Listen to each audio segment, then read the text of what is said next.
शिवाय। जय भोलेनाथ। हर हर महादेव। आप सभी का हमारे YouTube चैनल खुशी ज्ञान सागर में हार्दिक स्वागत है। प्रिय श्रोतागण, आज सोमवार के दिन आप सुनिए सोमवार व्रत की कथा। तो कथा को पूरी श्रद्धा और प्रसन्नचित्त मन से पूरा अवश्य सुनिएगा। बहुत समय पहले वास्कल नामक गांव में बिंदु नाम का एक ब्राह्मण रहता था। वह अधर्मी, दुरात्मा और महापापी था। उसकी स्त्री बहुत सुंदर थी। उसका नाम चंचुला था। वह सदा उत्तम धर्म का पालन करती थी, परंतु बिंदु वैश्यागामी था। इस तरह कुकर्म करते हुए बहुत समय हो गया। उसकी स्त्री काम से पीड़ित होने पर भी सधर्म नाश के भय से कलेश सहकर भी काफी समय तक धर्म भ्रष्ट नहीं हुई, परंतु आगे चलकर वह भी अपने दुराचारी पति के आचरण से प्रभावित होकर दुराचारी और अपने धर्म से विमुख हो गई। इस तरह दुराचार में डूबे हुए उन पति पत्नी का बहुत सा समय व्यर्थ बीत गया। वैश्यागामी, दूषित बुद्धि वाला वह दुष्ट ब्राह्मण बिंदु मृत्यु को प्राप्त होकर नरक में चला गया। बहुत समय तक नरक की दुखों को भोग कर वह मूढ़ बुद्धि पापी विंध्य पर्वत पर भयंकर पिशाच हुआ। इधर उस दुराचारी बिंदु के मर जाने पर वह चंचुला नामक स्त्री बहुत समय तक पुत्रों के साथ अपने घर में रहती रही। पति के मृत्यु के बाद वह भी अपने धर्म से गिरकर पर पुरुषों का संग करने लगी थी।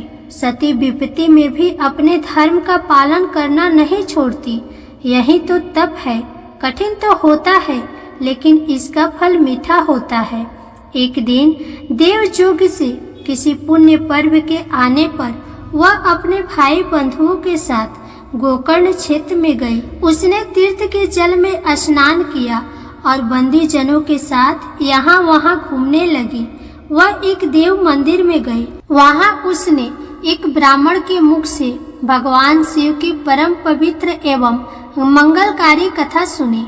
ब्राह्मण कह रहे थे कि जो स्त्रियां व्यभिचार करती है वे मरने के बाद जब यमलोक जाती है तब यमराज के दूत उन्हें तरह तरह से यातनाएं देते हैं कि वे उसके कमांगों को तप्त लोहे के डंडों से दागते हैं। तप्त लोहे के डंडों से उसका संसर्ग कराते हैं। ये सारे दंड इतनी वेदना देने वाले होते हैं कि जीव पुकार पुकार कर कहता है कि अब वह ऐसा नहीं करेगा, लेकिन यमदूत उसे छोड़ते नहीं है। कर्मों का फल तो सभी को भोगना पड़ेगा। देव, ऋषि, मनुष्य सभी इससे बंधे हुए हैं। ब्राह्मण के मुख से ये वैराग्य बढ़ाने वाली कथा को सुनकर चंचुला भय से व्याकुल हो गई। कथा समाप्त होने पर सभी लोग वहां से चले गए। तब कथा वाचने वाले ब्राह्मण देवता से चंचुला ने कहा, हे ब्राह्मण, धर्म को न जानने के कारण मेरे द्वारा बहुत बड़ा दुराचार हुआ है। स्वामी, मेरे ऊपर कृपा कर मेरा उद्धार कीजिए। आपके प्रवचन को सुनकर मुझे इस संसार से वैराग्य हो गया है। मुझ मूढ़ चित्त वाली पापनी को धिक्कार है। मैं निंदा के योग्य हूँ। मैं बुरे विषयों में फंसकर अपने धर्म से विमुख हो गई थी। कौन मुझ जैसी को मार्ग में मन लगाने वाली पापनी का साथ देगा? जब यमदूत मेरे गले में फंदा डालकर मुझे बांधकर ले जाएंगे और नरक में मेरे शरीर के टुकड़े करेंगे, तब मैं कैसे उन महान यातनाओं को सहन कर पाऊंगी? मैं सब प्रकार से नष्ट हो गई हूँ, क्योंकि अभी तक मैं हर तरह से पाप में ही डूबी रही हूँ। हे ब्राह्मण, आप मेरे गुरु हैं। आप ही मेरे माता पिता हैं। मैं आपकी शरण में आई हूँ। मुझ अबला का अब आप उद्धार कीजिए। इस प्रकार विलाप करती हुई चंचुला ब्राह्मण देवता के चरणों में गिर पड़ी। तब ब्राह्मण ने उसे कृपा पूर्वक उठाया और इस प्रकार कहा, नारी, तुम सौभाग्यशाली हो जो भगवान शंकर की कृपा से तुमने वैराग्यपूर्ण यह कथा सुनी है और कथा को सुनकर समय से अपनी गलती का एहसास कर लिया है। तुम डरो मत और भगवान शंकर की शरण में जाओ। उनकी परम कृपा से तुम्हारे सभी पाप नष्ट हो जाएंगे। मैं तुम्हें भगवान शिव की कथा सहित वह मार्ग बतलाऊंगा जिसके द्वारा तुम्हें सुख देने वाली उत्तम गति प्राप्त होगी। शिव कथा सुनने से तुम्हारी बुद्धि शुद्ध हो गई है और तुम्हें पश्चाताप हुआ है तथा मन से वैराग्य उत्पन्न हुआ है। पश्चाताप ही पाप करने वाले पापियों के लिए सबसे बड़ा प्रायश्चित है। जो मनुष्य अपने कुकर्म के लिए प्रायश्चित नहीं करता वह उत्तम गति प्राप्त नहीं करता, परंतु जिसे अपने कुकृत्य पर हार्दिक पश्चाताप होता है वह अवश्य ही उत्तम गति का भागीदारी होता है। इसमें कोई शक नहीं है। शुद्ध चित्त में ही भगवान शिव और माता पार्वती का वास होता है। वह शुद्ध आत्मा पुरुष सदा शिव के परम पद को प्राप्त होता है। इस कथा का श्रवण सभी मनुष्यों के लिए कल्याणकारी है, अतः इसकी आराधना और सेवा करनी चाहिए। हे ब्राह्मण पत्नी, तुम अन्य विषयों से अपने मन को हटाकर भगवान शंकर की इस परम पावन कथा को सुनो। इससे तुम्हारे चित्त की शुद्धि होगी और तुम्हें मोक्ष की प्राप्ति होगी। जो मनुष्य निर्मल हृदय से भगवान शिव के चरणों का चिंतन करता है उसकी एक ही जन्म में मुक्ति हो जाती है। यह कहकर ब्राह्मण चुप हो गए। उनका हृदय करुणा से भर गया। वे ध्यान में मग्न हो गए। ब्राह्मण का यह उपदेश सुनकर चंचुला के नेत्रों में आनंद के आंसू छलक आए। वह हर्ष भरे हृदय से ब्राह्मण देवता के चरणों में गिर गई और हाथ जोड़कर बोली कि मैं कृतार्थ हो गई। हे ब्राह्मण शिव भक्तों में श्रेष्ठ स्वामी, आप धन्य हैं। आप परमार्थदर्शी हैं और सदा ही परोपकार में लगे रहते हैं। साधु, मैं नरक के समुद्र में गिर रही हूँ। कृपा करके मेरा उद्धार कीजिए। जिस पौराणिक और अमृत के समान कथा का बात आपने की है उसे सुनकर ही मेरे मन में वैराग्य उत्पन्न हुआ है। उस अमृतमय कथा को सुनने के लिए मेरे मन में बड़ी श्रद्धा हो रही है। कृपा आप मुझे उसे सुनाइए। कथा सुनने की इच्छा मन में लिए हुए चंचुला उन ब्राह्मण देवता की सेवा में वहीं रहने लगी। उस गोकर्ण नामक महाक्षेत्र में ब्राह्मण देवता के मुख से चंचुला भगवान शिव की भक्ति, ज्ञान और वैराग्य बढ़ाने वाली और मुक्ति देने वाली परम उत्तम कथा सुनकर कृतार्थ हुई। उसका चित्त शुद्ध हो गया। वह अपने हृदय में शिव के गुण रूप का चिंतन करने लगी। वह सदैव शिव सच्चिदानंदमय स्वरूप का स्मरण करती थी। इसके बाद अपना समय पूर्ण होने पर चंचुला ने बिना किसी कष्ट के अपना शरीर त्याग दिया। उसे लेने के लिए एक दिव्य विमान वहां पहुंचा। ये विमान शोभा साधनों से सजा था और शिव गणों से सुशोभित था। चंचुला विमान से शिवपुरी पहुंची। उसके सारे पाप धुल गए। वह दिव्य रूप धारिणी दिव्यांगना हो गई थी। वह गौरांगणी देवी मस्तक पर अर्धचंद्र का मुकुट और अन्य दिव्य आभूषण पहने शिवपुरी में पहुंची। वहां उसने सनातन देवता त्रिनेत्रधारी महादेव शिव को देखा। सभी देवता उनकी भक्ति भाव में उपस्थित थे।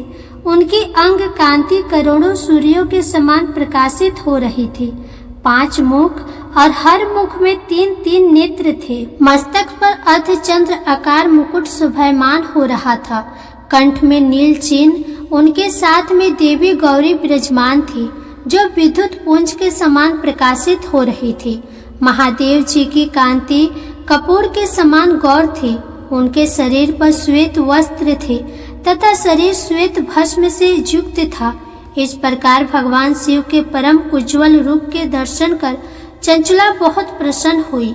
उसने भगवान को बारंबार प्रणाम किया और हाथ जोड़कर प्रेम, आनंद और संतोष से युक्त होकर विनीत भाव से खड़ी हो गई। उसके नेत्रों से आनंद के आंसुओं की धारा बहने लगी। भगवान शंकर और भगवती गौरी उमा ने करुणा के साथ सौम्य दृष्टि से देखकर चंचुला को अपने पास बुलाया और गौरी उमा ने उसे प्रेम पूर्वक अपने सखी बना लिया। चंचुला सुख पूर्वक भगवान शिव के धाम में उमा देवी की सखी के रूप में निवास करने लगी। एक दिन चंचुला आनंद में मग्न उमा देवी के पास गई और दोनों हाथ जोड़कर उनकी इस स्तुति को करने लगी। हे गिरिराज नंदिनी स्कंद माता उमा, आप सभी मनुष्यों एवं देवताओं द्वारा पूजित तथा समस्त सुखों को देने वाली है। आप शंभु प्रिया है, आप ही सरगुण और निर्गुणा है। हे सच्चिदानंद स्वरूपा, आप ही प्रकृति की पोषक है। हे माता, आप ही संसार की सृष्टि पालन और संहार करने वाली है। इस प्रकार सद्गति प्राप्त चंचुला देवी की स्तुति कर शांत हो गई। उसकी आंखों में प्रेम के आंसू उमड़ आए। तब शंकर प्रिया भक्त वत्सल उमा देवी ने बड़े प्रेम से चंचुला को चुप कराते हुए कहा कि हे सखी चंचुला, मैं तुम्हारी इस स्तुति से प्रसन्न हूँ। बोलो क्या वर मांगती हो। तब चंचुला बोली, हे गिरिराज कुमारी, मेरे पति बिंदु इस समय कहाँ है, उनकी स्थिति कैसी है, मुझे बताइए और कुछ उपाय कीजिए ताकि हम फिर से मिल सके। हे महादेवी, मेरे पति एक शूद्र जाति वैश्या के प्रति आसक्त थे और पाप में ही डूबे रहते थे। गिरिराज बोली, बेटी, तुम्हारा पति पापी था, उसका अंत बड़ा ही भयानक हुआ। वैश्या का उपभोग करने के कारण वह मूर्ख नरक में अनेक वर्षों तक अनेक प्रकार के दुख भोगकर अब शेष पाप को भोगने के लिए विंध्य पर्वत पर पिशाच की योनि में रह रहा है और वह दुष्ट वही वायु पीकर रहता है और सब प्रकार के कष्ट सहता है। गौरी देवी की ये बात सुनकर चंचुला अत्यंत दुखी हो गई। फिर मन को किसी तरह स्थिर करती हुई दुखी हृदय से माँ गौरी से उसने एक बार फिर पूछा, हे महादेवी, मुझ पर कृपा कीजिए और मेरे पापी पति का अब उद्धार कीजिए। कृपा करके मुझे वह उपाय बताइए जिससे मेरे पति को उत्तम गति प्राप्त हो सके। गौरी ने कहा, यदि तुम्हारा पति भगवान शिव की पुण्यमयी उत्तम कथा सुने तो वह इस दुर्गति को पार करके उत्तम गति का भागी हो सकता है। अमृत के समान मधुर गौरी देवी के ये वचन सुनकर चंचुला ने दोनों हाथ जोड़कर मस्तक से झुकाकर बार बार उन्हें प्रणाम किया और प्रार्थना की कि मेरे पति को भगवान शिव की कथा सुनाने की व्यवस्था कीजिए। ब्राह्मण पत्नी चंचुला के बार बार प्रार्थना करने पर शिव प्रिया गौरी देवी ने भगवान शिव की महिमा का गुणगान करने वाले गंधर्वराज तुमरु को बुलाकर कहा, तुमरु, तुम्हारे भगवान शिव में प्रीति है। तुम मेरे मन की सभी बात जानकर मेरे कार्यों को सिद्ध करते हो तो मेरी इस सखी के साथ विंध्य पर्वत पर जाओ। वहाँ एक महाघोर और भयंकर पिशाच रहता है। पूर्व जन्म में वह पिशाच बिंदु नामक मेरी इस सखी का पति था। वह वैश्यागामी हो गया था। वह स्नान संध्या आदि नित्य कर्म छोड़कर अपवित्र रहने लगा। क्रोध के कारण उसकी बुद्धि भ्रष्ट हो गई थी। दुर्जनों से उसकी मित्रता और सज्जनों से द्वेष बढ़ गया था। वह अस्त्र शस्त्र से हिंसा करता, लोगों को सताता और उनके घरों में आग लगा देता था। चंडालों से दोस्ती करता और वह रोज वैश्या के पास जाता था। पत्नी को त्याग कर दुष्ट लोगों से दोस्ती कर उन्हीं के संपर्क में रहता था। वह मृत्यु तक दुराचार में ही फंसा रहा। मृत्यु के बाद उसे पापियों के भोग स्थान यमपुरी में ले गए। वहाँ घोर नरक को सहकर इस समय वह विंध्य पर्वत पर पिशाच बनकर रह रहा है और पापों का फल भोग रहा है। तुम उसके सामने परम पुण्यमयी पापों का नाश करने वाली भगवान शिव की दिव्य कथा का प्रवचन करो। इस कथा को सुनने से उसका हृदय सभी पापों से मुक्त होकर शुद्ध हो जाएगा और वह प्रेत योनि से मुक्त हो जाएगा। दुर्गति मुक्त होने पर उस बिंदुक नामक पिशाच को तुम विमान पर बैठाकर भगवान शिव के पास ले आना। माँ उमा का आदेश पाकर गंधर्वराज तुमरु प्रसन्नता पूर्वक अपने भाग्य की सराहना करते हुए चंचुला को साथ लेकर विमान से पिशाच स्थान विंध्य पर्वत पर गया। वहां पहुंचकर उसने विशाल आकृति वाले पिशाच को देखा। उसका शरीर विशाल था, उसकी ठोडी बड़ी थी। वह कभी हंसता, कभी रोता, कभी उछलता था। महाबली तुमरु ने बिंदुक नामक पिशाच को पासों से बांध लिया। उसके पश्चात तुमरु ने कथा वाचने के लिए स्थान तलाश कर मंडप की रचना की। शीघ्र ही इस बात का पता लोगों को चल गया कि एक पिशाच के उद्धार हेतु देवी पार्वती की आज्ञा से तुमरू भगवान शिव की कथा सुनाने विंध्य पर्वत पर आया है। उस कथा को सुनने के लोभ से बहुत से देवर्षि वहां पहुंच गए। सभी को आदर पूर्वक स्थान दिया गया।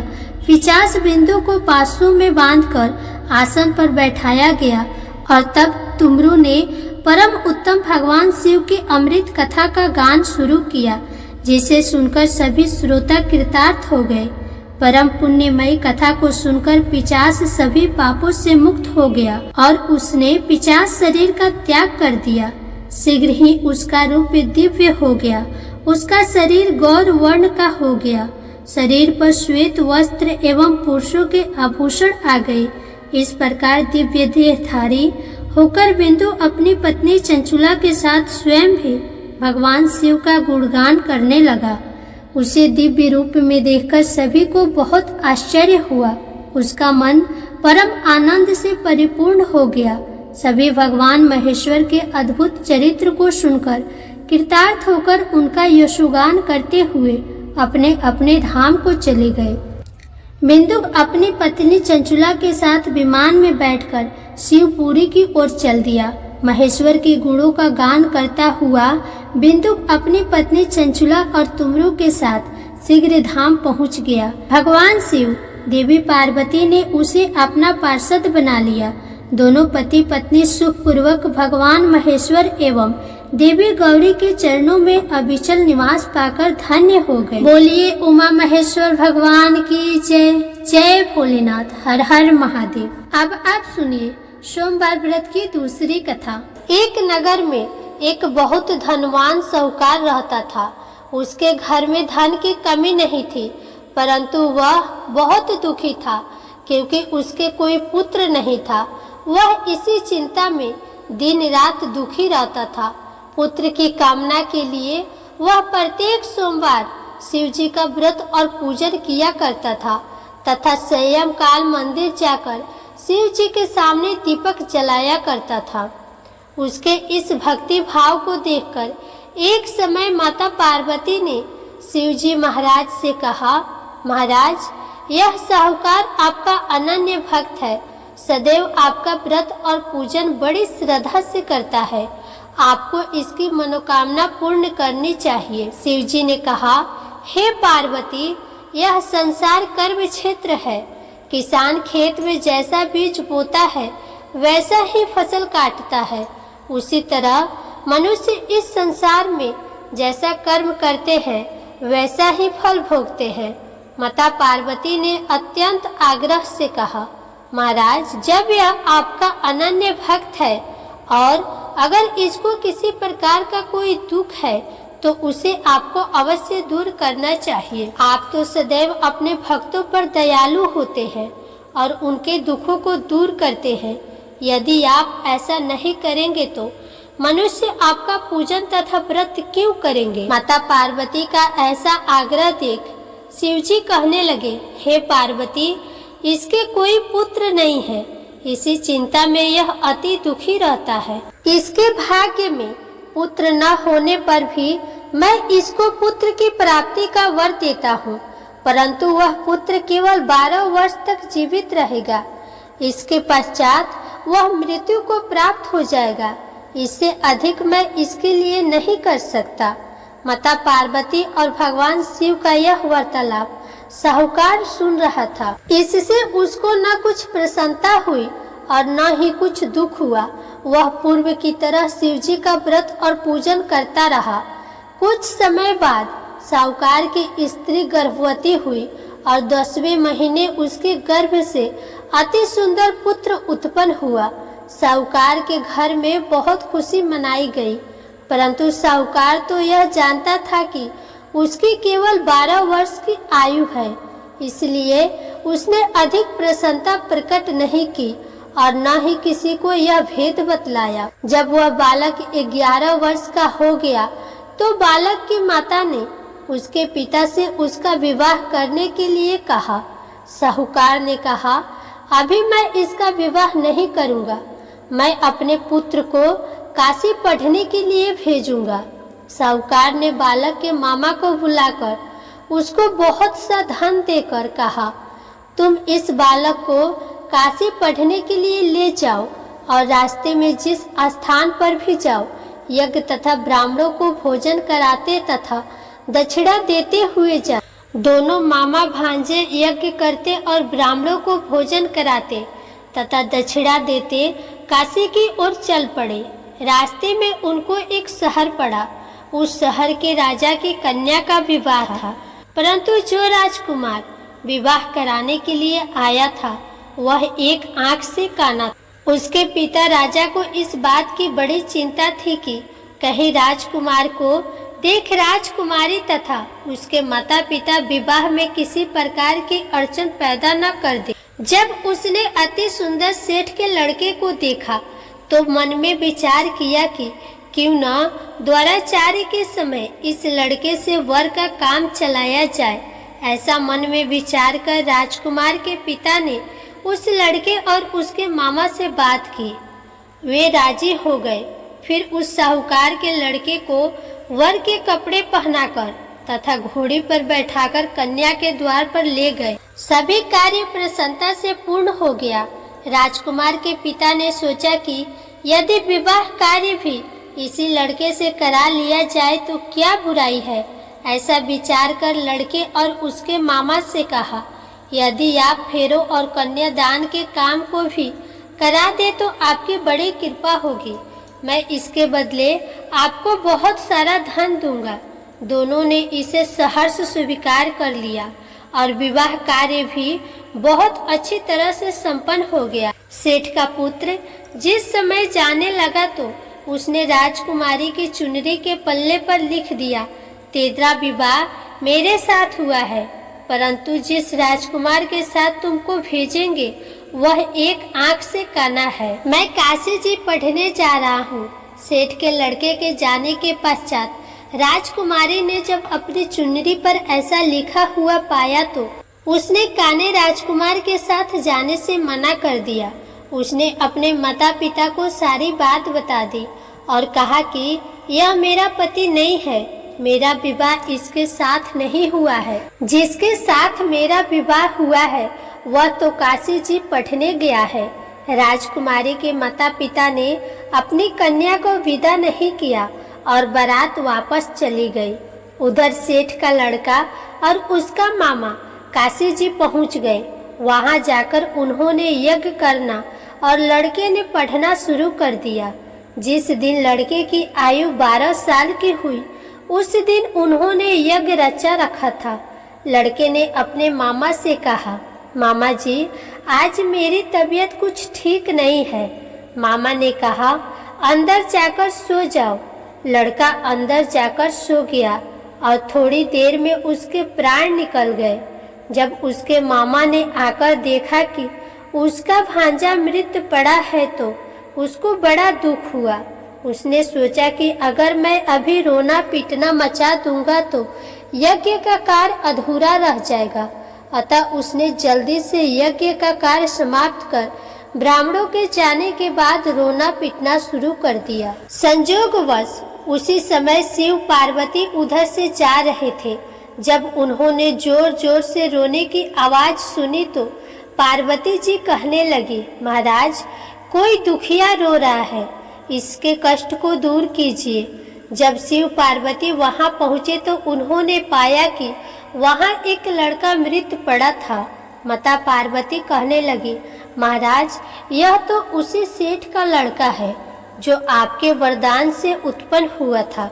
शिवजी ने कहा, हे पार्वती इसकी आयु इतनी ही थी, वह यह भोग चुका है।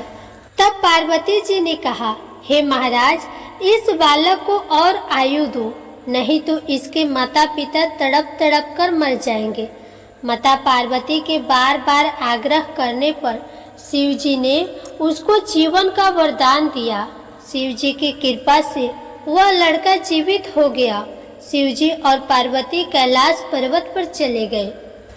शिक्षा पूर्ण होने पर वह लड़का और उसका मामा उसी प्रकार यज्ञ करते, ब्राह्मणों को भोजन कराते तथा दक्षिणा देते अपने घर की ओर चल पड़े। रास्ते में उसी शहर में आए जहां उस लड़के का वहां की राजकुमारी से विवाह हुआ था। वहां आकर उन्होंने यज्ञ आरंभ कर दिया। उस लड़के के ससुर वहां के राजा ने उनको पहचान लिया और महल में ले जाकर उसकी बहुत आवभगत की। बहुत से दास दासियों सहित आदर पूर्वक अपनी राजकुमारी और जमाई को विदा किया। जब वे अपने शहर के निकट आए तो मामा ने कहा कि मैं पहले तुम्हारे घर जाकर तुम्हारे माता पिता को खबर कर आता हूँ। जब उस लड़के का मामा घर पहुँचा तो लड़के के माता पिता घर की छत पर बैठे थे। उन्होंने यह प्रण कर रखा था कि यदि हमारा पुत्र सकुशल लौट आया तो हम राजी खुशी नीचे आ जाएंगे, नहीं तो छत से गिरकर अपने प्राण दे देंगे। उस लड़के के मामा ने आकर जब यह समाचार दिया कि आपका पुत्र आ गया है, तब उनको विश्वास नहीं हुआ।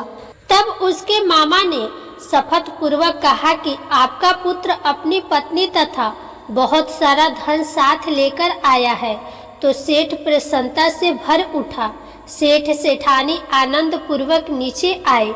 बाहर आकर उन्होंने अपने पुत्र तथा उसकी पत्नी का भरपूर स्वागत किया। सभी बड़ी प्रसन्नता के साथ रहने लगे।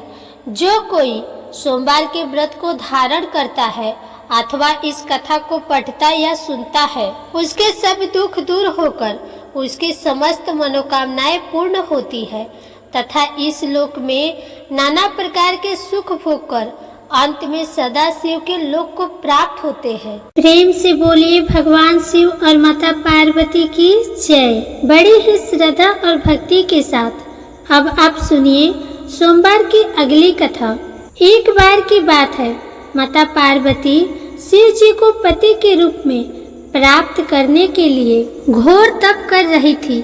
उनकी तप को देखकर देवताओं ने शिव जी से देवी की मनोकामना को पूर्ण करने की प्रार्थना की। शिव जी ने पार्वती जी की परीक्षा लेने के लिए सप्त ऋषियों को भेजा। सप्त ऋषियों ने शिव जी के सैकड़ों अवगुण गिनाए, पर पार्वती जी को महादेव जी के अलावा किसी और से विवाह मंजूर नहीं था। तब शंकर जी ने स्वयं पार्वती जी की परीक्षा लेने की ठानी। तब भगवान शंकर स्वयं प्रकट हुए और पार्वती जी को वरदान देकर अंतर्ध्यान हुए। इतने में पार्वती माता जहाँ तप कर रही थी, वहीं पास में तालाब में मगरमच्छ ने एक लड़के को पकड़ लिया। लड़का जान बचाने के लिए चिल्लाने लगा। तब माता पार्वती जी से उस बच्चे की चीख सुनी नहीं गई। दुखित हृदय से वे तालाब पर पहुंची। वहां देखा कि मगरमच्छ लड़के को तालाब के अंदर खींचकर ले जा रहा है। लड़के ने देवी को देखकर कहा कि मेरे माता पिता और भाई बंधु कोई नहीं है, आप मेरी रक्षा करें। तब पार्वती जी ने कहा कि मगरमच्छ इस लड़के को छोड़ दो। तब मगरमच्छ बोला, दिन के छठे पहर में जो मुझे मिलता है उसे मैं अपना आहार समझकर स्वीकार कर लेता हूँ, यह मेरा नियम है।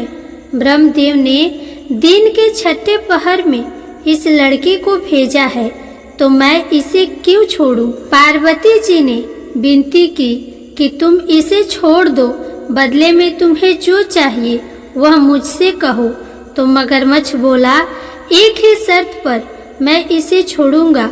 आपने तप करके महादेव जी से जो वरदान लिया है, यदि उस तप का फल मुझे दे दो तो मैं इसे छोड़ दूंगा। पार्वती जी तुरंत तैयार हो गई। उन्होंने कहा, मैं अपने तप का फल तुम्हें देने को तैयार हूँ, लेकिन तुम इस बालक को छोड़ दो। मगरमच्छ ने समझाया, सोच लो देवी, जोश में आकर संकल्प मत करो। हजारों वर्षों तक जैसा तप किया है वैसा देवताओं के लिए भी संभव नहीं है। उसका सारा फल इस बालक के प्राणों के बदले चला जाएगा। पार्वती जी ने कहा, मेरा निश्चय पक्का है, मैं तुम्हें अपने तप का फल देती हूँ। तुम इसे जीवन दे दो। मगरमच्छ ने पार्वती जी से तप दान करने का संकल्प करवाया। तप का दान होते ही मगरमच्छ का देह तेजी से चमकने लगा और वह बोला, हे पार्वती, यह देखो, तप के प्रभाव से मैं तेजस्वी बन गया हूँ। तुमने जीवन भर की पूंजी एक बच्चे के लिए व्यर्थ कर दी। चाहो तो अपनी भूल सुधारने का एक मौका और दे सकता हूँ। तब पार्वती जी ने कहा, हे ग्रह, तब तो मैं पुनः कर सकती हूँ, किंतु यदि तुम इस लड़के को निगल जाते तो इसका जीवन वापस नहीं मिल सकता था। देखते ही देखते वह लड़का अदृश्य हो गया और वह मगरमच्छ भी लुप्त हो गया। पार्वती जी ने विचार किया, मैंने तब तो दान कर दिया है, अब पुनः से तप आरंभ करूंगी। पार्वती जी ने फिर से तप करने का संकल्प किया। भगवान सदाशिव फिर से प्रकट होकर बोले, हे पार्वती, भला अब क्यों तप कर रही हो? तब पार्वती जी ने कहा, प्रभु, मैंने अपने तप का फल दान कर दिया है। आपको पति रूप में पाने के संकल्प के लिए मैं फिर से वैसा ही घोर तप करके आपको प्रसन्न करूंगी। तो महादेव जी बोले, मगरमच्छ और लड़के दोनों रूपों में मैं ही था। तुम्हारा चित्त प्राणी मात्र में अपने सुख दुख का अनुभव करता है या नहीं, इसकी परीक्षा लेने के लिए मैंने ही यह लीला रची थी। अनेक रूपों में देखने वाला मैं एक ही हूँ। मैं अनेक शरीरों से अलग निर्विकार हूँ। तुमने अपना तप मुझे ही दिया है, इसीलिए अब और तप करने की कोई आवश्यकता नहीं है। देवी ने महादेव जी को प्रणाम कर प्रसन्न मन से विदा किया। प्रेम से बोलिए भगवान शंकर और माता पार्वती की जय। अब आप सुनिए गणेश भगवान जी की कथा। एक साहूकार था। उसके घर रोज एक ब्राह्मणी रोटी लेने के लिए आती थी। घर के अंदर घुसते ही पुल के ऊपर गजानन जी का मंदिर था। वह गणेश जी को रोटी का एक कवर भोग हमेशा लगाती थी। बहुत दिन हो गए।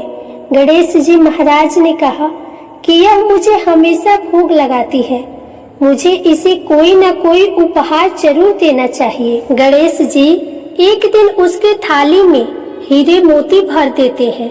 ब्राह्मणी तो थाली लेकर अपने घर आ गई और साहूकार के घर रोटी लेने आना बंद कर दी। साहूकारनी ने उसे बुलावा भेजा कि बाई, रोटी लेने के लिए क्यों नहीं आती हो?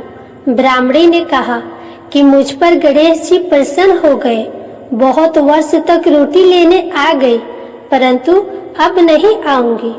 साहूकारनी मन में बहुत नाराज हुई और गणेश जी से कहा कि आप ब्राह्मणी के ऊपर प्रसन्न हुए, परंतु मुझ पर नहीं। तब गणेश जी की मूर्ति हटाकर बाहर फेंक दी। इधर सेठ जी की दुकान में धंधा पानी बंद हो गया।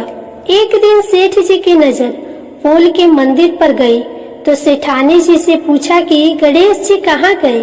तो साहूकारनी ने कहा कि ऐसे गणेश जी का क्या करें जो ब्राह्मणी पर तो प्रसन्न हो गए लेकिन हमारे ऊपर प्रसन्न नहीं हुए, इस कारण मैंने गणेश जी को बाहर फेंक दिया। तब सेठ जी ने कहा कि यह तुमने क्या किया? मेरा तो व्यापार और धंधा चलना बंद हो गया है। गणेश जी तुमने कहाँ फेंके हैं? जल्दी बताओ, मैं उन्हें वापस लेकर आता हूँ। साहूकार जी वापस से गणेश जी को लेने गए तो गणेश जी इतने भारी हो गए कि वे उठे ही नहीं। साहूकार जी ने कहा कि मेरे से गलती हो गई है, आप मेरे घर पधारिए। गणेश जी तो और भी भारी होते गए और कहा कि मैं तो नहीं चलूंगा, पहले साहूकारनी को बुलाकर यहाँ लाओ और वह मुझसे माफी मांगेगी तो ही मैं चलूंगा। और गणेश जी ने कहा कि मुझे हमेशा सवा से चूरमा का भोजन कराओगी तो ही मैं चलूंगा। साहूकार साहूकारनी को लेकर आए और उसे माफी भी मंगवाई और सवा सेर का चूरमा चढ़ाने की हाँ भी भरी। तब साहूकार और साहूकारनी ने गणेश जी को वापस घर में लाकर उन्हें पोल में बिठाया। ऐसा करने पर साहूकार का व्यापार फिर से चलने लगा। हे गणेश जी महाराज, जैसे साहूकार और साहूकारनी पर आप प्रसन्न हुए, वैसे सभी पर अपनी कृपा बनाए रखना। प्रेम से बोलिए गणेश भगवान की जय। श्री लक्ष्मी नारायण भगवान की जय। अब आप सुनिए भगवान भोलेनाथ की आरती। ओम जय शिव ओमकार, स्वामी जय शिव ओमकार। ब्रह्मा विष्णु सदा शिव, ब्रह्मा विष्णु सदा शिव, अर्धांगिनी धारा। ओम जय शिव ओमकार, एकानन चतुरानन पंचानन राजे, हंसानन गरुरासन वृषवाहन साजे।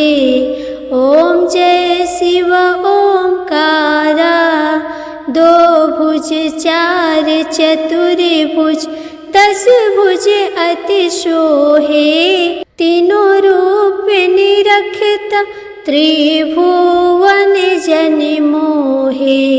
ओम जय शिव ओमकार, अक्षमाला वनमाला रुद्रमाला धारी, चंदन मृत मग शोहे, चंदन मृत मग शोहे, भाल शशि धारी।